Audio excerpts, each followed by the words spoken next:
nagaa caalu nagaa waaqayyoo isiniif haa baay'atu. Amma akkaataa lukkuu duudaa oduu muriin shawwiidhaan hojjennu shawwii jedhama afaan arabiffaatiin oromoffaan wallaale.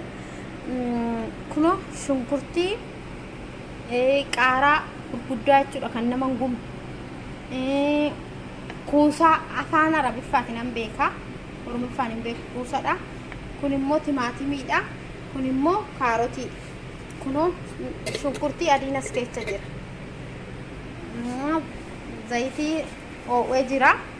Zayitii ho'eetti shunkurtii naqna. Zayitii ho'ee sanitti shunkurtii naqna.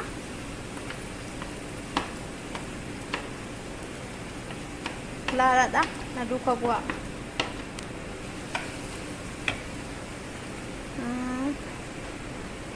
Shunkurtii sanirratti kaarotii naqanna.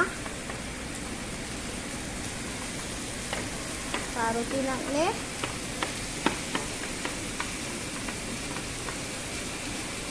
xiqqoo waliin geenya.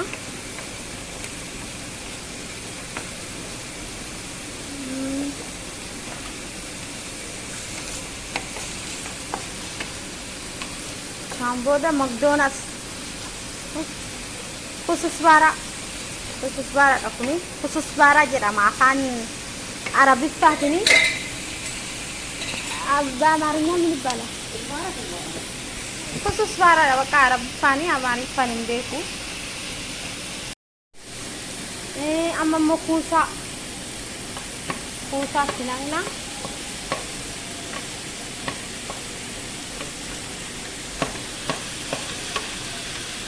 እሺ ወሊንገኛ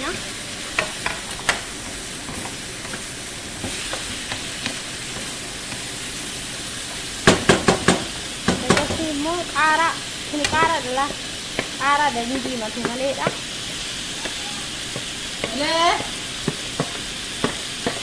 nah itu sian nayame parafi asinagna kamu parafi kamu samboda khusus para matuhuni dah kama gitu.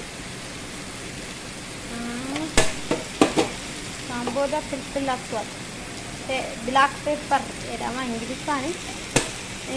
Qondo barbare Itoophiyaatti soogid itti naqnee waliin geenya. Shunkurtii adii itti goona. Maankaa lama akka baay'ina lukkuutiin amma kuni lukkuu sadiif qophaa'e jechuudha. Lukkuun kunooti ashabootti godhachaa jira. Godhachaa jira handaaqqotti jechuudha. Lukkuu sadii beekee ashaboo akkatti naqxanii shunkurtii adii garaa lukkuu keessa sukkumtaniini na shunkurtii adii sukkumtaniini jechuudha. Lukkuu hundumattu laata sukkumuu qabdan keessa gootanii sukkumtaniini jechuudha.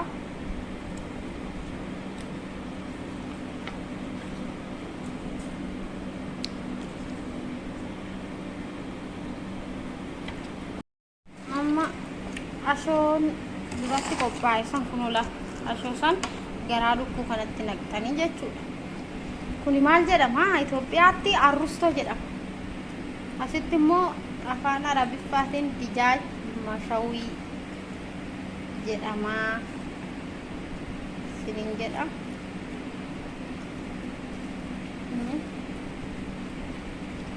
Akkasitti kanatti teechistanii jechuudha.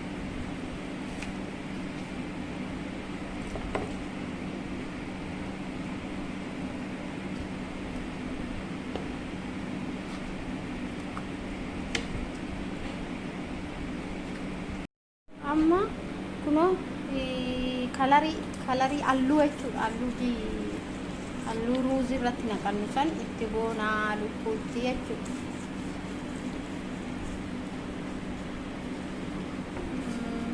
erga kana goonen booda kanaan booda bakka faaruun gaazii jechuudha lokkosnee gaazii yookaan maayikiroobii fakkaatu sun jira oovin isa keessa goone erga bilcheessine immoo walitti deebinaa siin jechuu barbaada.